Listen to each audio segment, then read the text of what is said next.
Olá, está começando o Direito Sem Fronteiras. Depois da Primeira Guerra Mundial, o uso das armas químicas foi proibido por acordos internacionais.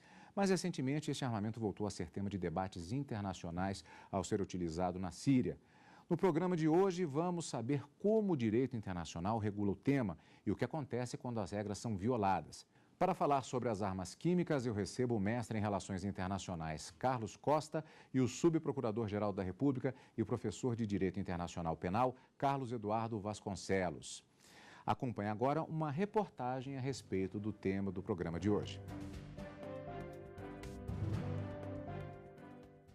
A República Árabe Síria enfrenta desde 2011 uma guerra civil que já deixou pelo menos 115 mil mortos, segundo dados da organização não governamental Observatório Sírio para os Direitos Humanos. Neste ano, mais de 1.000 pessoas morreram devido ao uso de armas químicas em Damasco. A Organização das Nações Unidas foi autorizada a ir até o local para investigar se houve ou não o uso desse tipo de armamento. O relatório sobre a investigação da ONU confirmou que a maioria das pessoas morreu vítima do gás sarin, que é altamente tóxico. Com isso, para impedir uma intervenção militar no país, a Síria passou a integrar a Organização para a Proibição de Armas Químicas, a OPAC. O país já destruiu as fábricas usadas para a produção do arsenal e o próximo passo é acabar com o estoque de quase 1.300 toneladas desse tipo de arma, incluindo o gás sarin. A OPAC administra a Convenção sobre Armas Químicas, que proíbe não só a produção, mas também o armazenamento e o uso delas. Este acordo já está em vigor há 16 anos e com a Síria atingiu o número de 190 integrantes. Para garantir o cumprimento efetivo do documento, os Estados-partes são obrigados a criar uma autoridade nacional para a proibição de armas químicas, que é um órgão de ligação direta com a OPAC.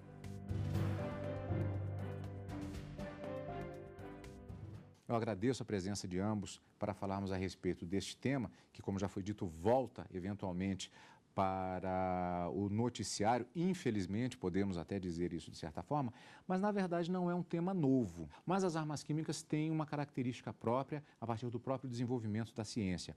Então, antes, uma questão histórica e uma questão técnica. O que é considerado uma arma química e qual o primeiro marco em termos de utilização desse tipo de armamento? Bom, primeiro sobre o conceito de arma química, né? O conceito foi consagrado na Convenção de Proibição de Armas Químicas, assinada em 93, em Genebra, né? É o grande marco jurídico que fundamenta o grande regime internacional para a questão de armas químicas hoje no mundo, né? E no seu artigo 2 tem um rol de definições, né? E a Convenção considera como armas químicas a utilização de substâncias químicas tóxicas, né? E que substâncias são essas, né? São substâncias que, por um processo químico, causa algum dano, algum prejuízo a um processo vital de um ser humano ou inclusive de um animal, né? E armas químicas considera-se também, né, dentro do seu escopo, tanto essas substâncias químicas tóxicas quanto equipamentos, né, precursores, que são reagentes químicos utilizados no processo de desencadeamento do efeito químico da arma, né? E também as instalações, né, os prédios em que são utilizados para realizar o desenvolvimento e produção, né? Obviamente que a Convenção cobre, dentro do seu escopo relacionado a armas químicas, também estocagem, transferência, produção e comercialização dessas armas, né? Então, o conceito ele é amplo o suficiente para criar, na verdade, um regime que acaba precavendo os estados, né, da realização, da utilização dessas armas ou do desenvolvimento das mesmas, né? Agora, do ponto de vista histórico, a questão das armas químicas, normalmente, é claro que a gente tem dentro do direito humanitário, direito internacional humanitário, do direito internacional dos direitos humanos, alguns marcos jurídicos que criam um ambiente, né, criam uma arena que torna-se possível debater juridicamente sobre a questão da utilização de armas químicas, né? Obviamente que as convenções de Genebra de 1949 são o grande marco, né, do tratamento que se deve dar ao ser humano dentro de conflitos armados, né? E como funciona essa questão da utilização dessas armas, né? Obviamente que na década de 70 e nos anos 80, especialmente com a utilização de armas químicas dentro da guerra do Irã-Iraque, que foi de 1980 a 88, a sociedade internacional começou a se sensibilizar em relação à utilização de armas químicas. Obviamente que na Guerra do Golfo, um dos motivos, né, da intervenção foi a suposição de que haveria desenvolvimento de armas químicas e biológicas por parte do governo iraquiano. E em 98, o governo iraquiano encerrou sua cooperação com uma comissão especial das Nações Unidas, que foi criada em 91 para a verificação dessas armas, de tal modo que, na virada para os anos 2000, houve uma emergência desse tema, e principalmente a preocupação em relação à região que fica em torno do Iraque, que supostamente o Iraque estaria também apoiando outros governos, né, no caso da Síria, né, a desenvolver tais armas. E atualmente a gente vem assistindo aí a utilização, essa recente utilização de armas químicas. Mas há uma referência até no próprio imaginário coletivo e até literário com relação à Primeira Guerra Mundial, quando ficou a famosa utilização do gás mostarda, inclusive com exemplos na literatura que fizeram referência a isso. O fato de ter havido a retomada da utilização desse armamento depois do impacto causado naquela época e que até de certa maneira evitou a utilização maior desse tipo de armamento na Segunda Guerra Mundial, isso não representa de certa maneira até um retrocesso do ponto de vista até do direito mesmo? Sem dúvida, se considerarmos que as normas costumeiras internacionais não foram observadas. Mas é preciso que nós tenhamos em conta também que o direito internacional, ao contrário do direito interno, é um direito de coordenação e não um direito de subordinação. Ou seja, só se produz o direito internacional através do consenso dos atores internacionais. Mas nós vamos observar que a repugnância por armas químicas é tão antiga que já no Código de Manu, na Índia, já se previa a proibição de se usar flechas envenenadas, né? E depois, ao longo da história, sempre foi considerado assim não civilizado usar na guerra armas que contivessem algum tipo de veneno ou que causasse algum tipo de sofrimento desnecessário. Depois, no século XIX, nós temos aí, em 1874, uma declaração de Bruxelas, que também tenta fazer com que as grandes potências daquele momento evitassem de usar armas venenosas, também considerado um precursor da proibição de armas químicas. Infelizmente, essa declaração não foi subscrita por nenhum país, mas ela inspirou uma outra declaração, ou melhor, um tratado que foi estabelecido em 1899 na Haia, Holanda, que é considerado o Tratado Internacional do Gás. Isso evoluiu para até 1925, um protocolo de Genebra, salvo engano, mas que só proibia a utilização das armas, mas não proibia a sua distribuição, seu transporte, nem a comercialização, nem a estocagem. 1925 já foi uma resposta às atrocidades vistas na Primeira Guerra Mundial, onde se estima que pelo menos 100 mil pessoas morreram e 1 milhão de pessoas ficaram feridas em consequência de armas químicas, e até que chegamos, com todos os episódios que nós verificamos ao longo do século XX, na Segunda Guerra houve um emprego não tão intensivo como na Primeira Guerra Mundial. Em 1993 foi quando então a comunidade internacional conseguiu estabelecer esse consenso em torno desse tratado internacional que proíbe e proscreve as armas químicas, inclusive proibindo a sua fabricação ou sequer a sua manutenção, embora nós saibamos que existem ainda alguns países que as possuem. E de lá para cá parece que ela tem sido utilizada em situações localizadas, o que mostra realmente um consenso da comunidade internacional em não aceitar esse tipo de arma pelo sofrimento desnecessário em comparação com os fins militares que ela causa. Por que esta preocupação especificamente com relação às armas químicas e não houve uma preocupação semelhante, por exemplo, com relação às armas nucleares com um potencial destruidor e de sofrimento talvez até maior? Na verdade, essas três categorias de armas são englobadas como as armas de destruição em massa. Incluindo as armas biológicas. As biológicas e bacteriológicas, as nucleares e as químicas.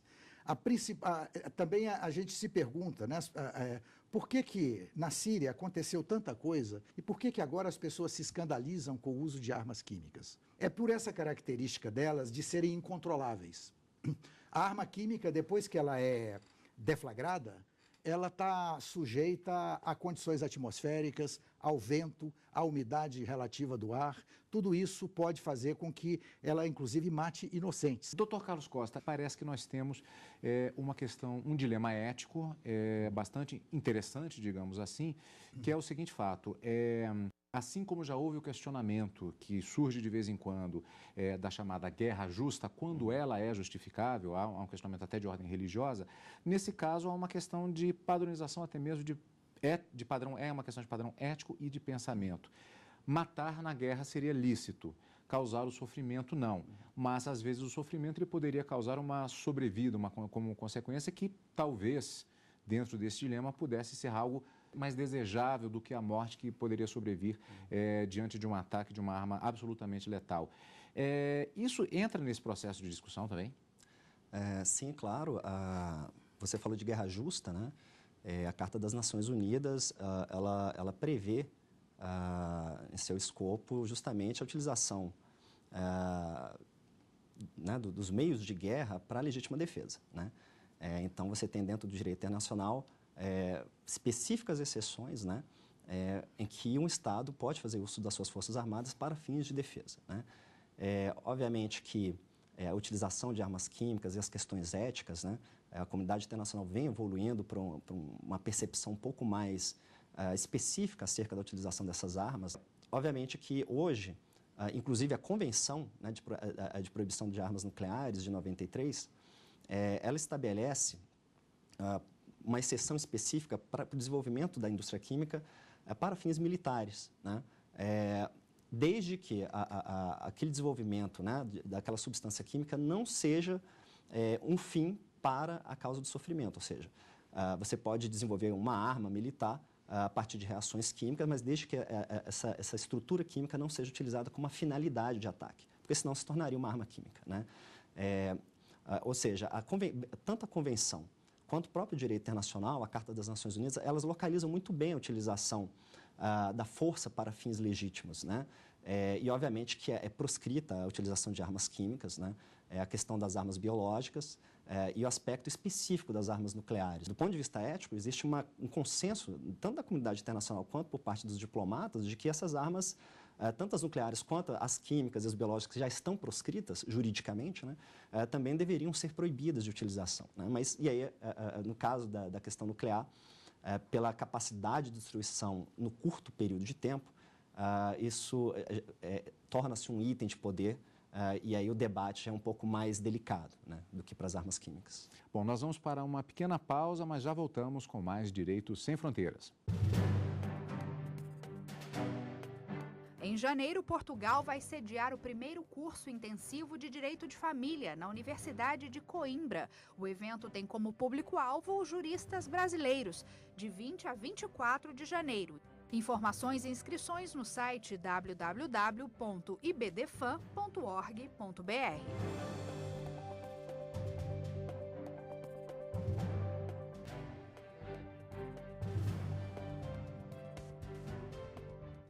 Estamos de volta com o Direito Sem Fronteiras. Hoje estamos falando sobre armas químicas e muitos aspectos, eu acho, ficaram claros a respeito da utilização desse tipo de armamento, inclusive ou principalmente a questão do descontrole possível a partir do momento da utilização dessas armas.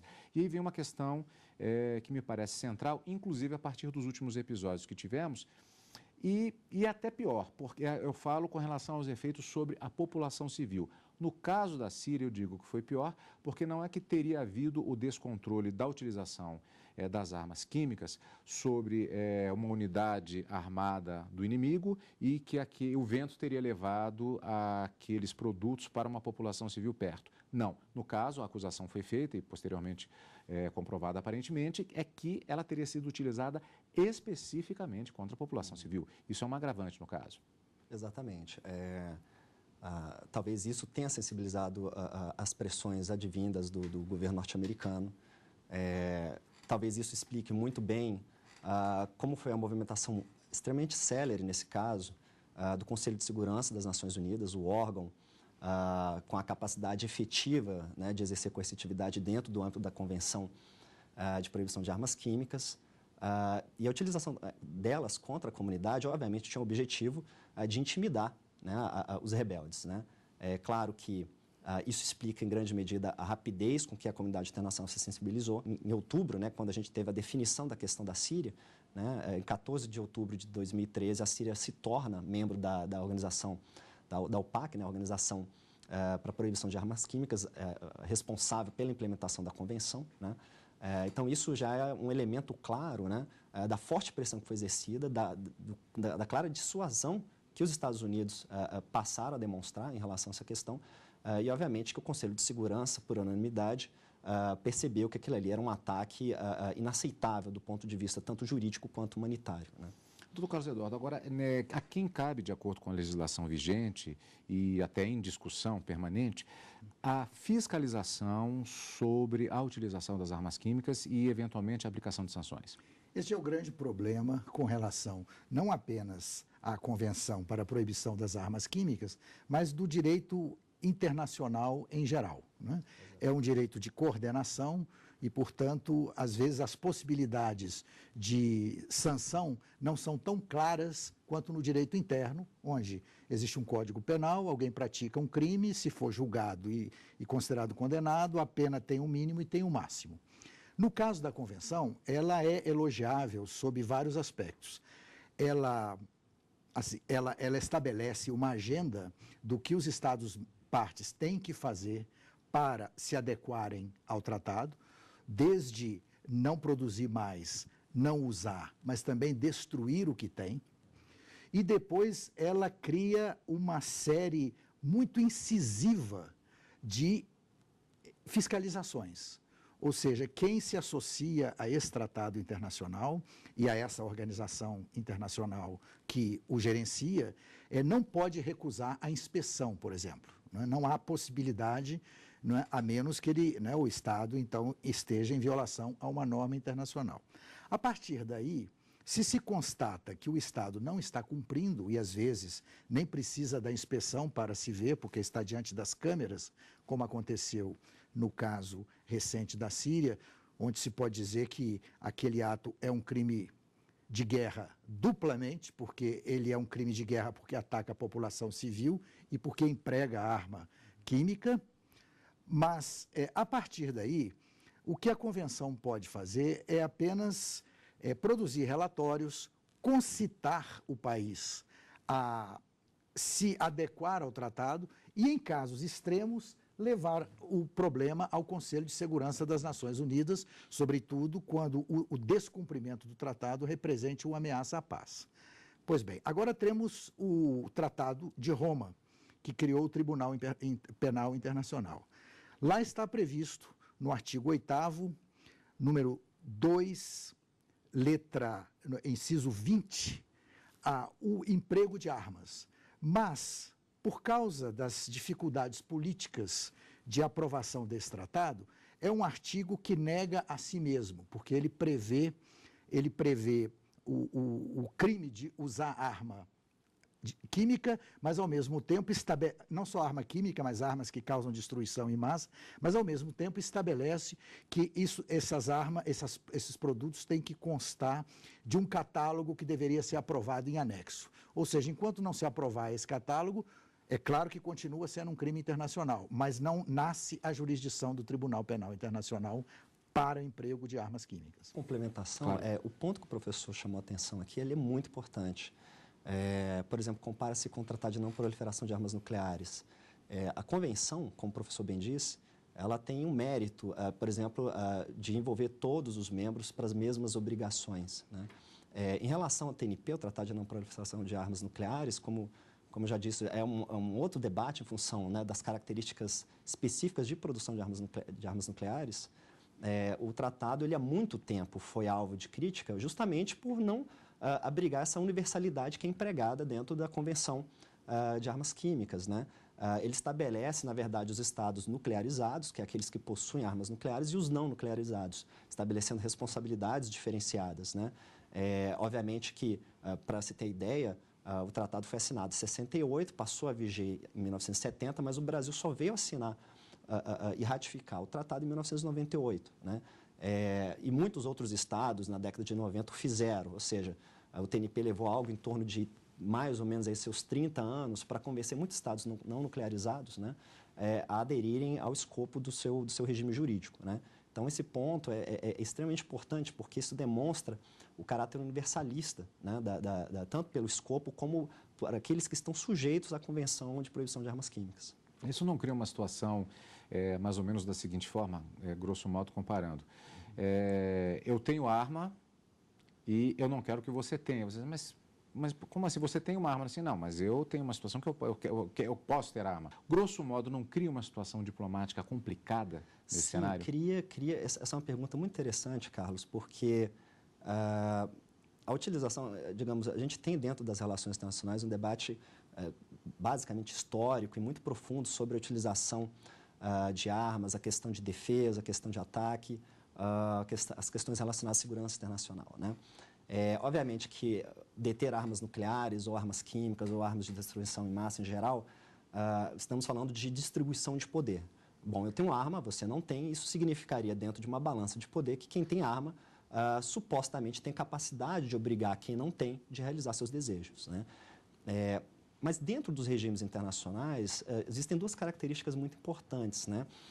Esses regimes jurídicos que foram sendo produzidos de forma muito profícua dentro do século XX, né, especialmente depois da Segunda Grande Guerra, eles têm algumas características muito importantes. A primeira delas é a questão das sanções. Como o professor acabou de dizer, o direito internacional é um direito de coordenação, né? E muitos criticam, né, como o direito internacional não tem um poder coercitivo concentrado em um ente, não teria capacidade de fazer valer a norma internacional, né? Obviamente que a gente assiste que isso não é verdade, né?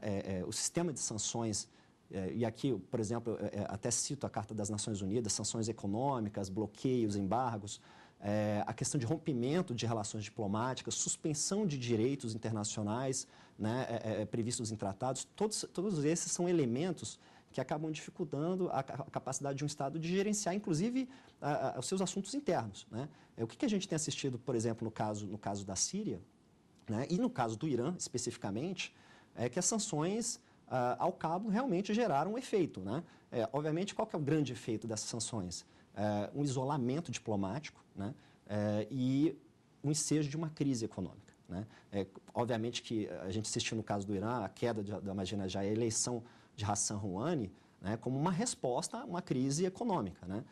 Para a população, para o cidadão comum não faz muito sentido conversar sobre armas químicas, desde que ele tenha um prato de comida na mesa, né? Então, a preocupação imediata dos cidadãos de um determinado estado é sempre a sua riqueza econômica e questões de saúde, segurança e questões econômicas, né?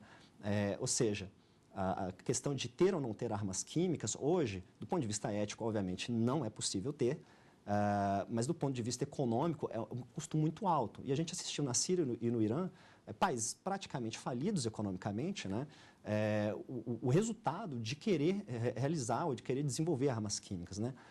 Um outro aspecto, é claro que se você emprega dinheiro para desenvolver armas químicas, e não é pouco dinheiro para fazer isso, você está deixando, por uma questão de trade-off, de empregar aquele dinheiro em desenvolvimento econômico, em combate à desigualdade, né? Então, acho que hoje existem prioridades dentro dos estados que reclamam, né, uma visão muito mais racional, né?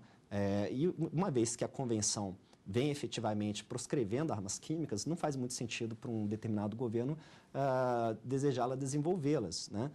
Até mesmo porque ele vai estar sujeito a essa série de sanções que a comunidade internacional consegue impor. Muito obrigado pela participação.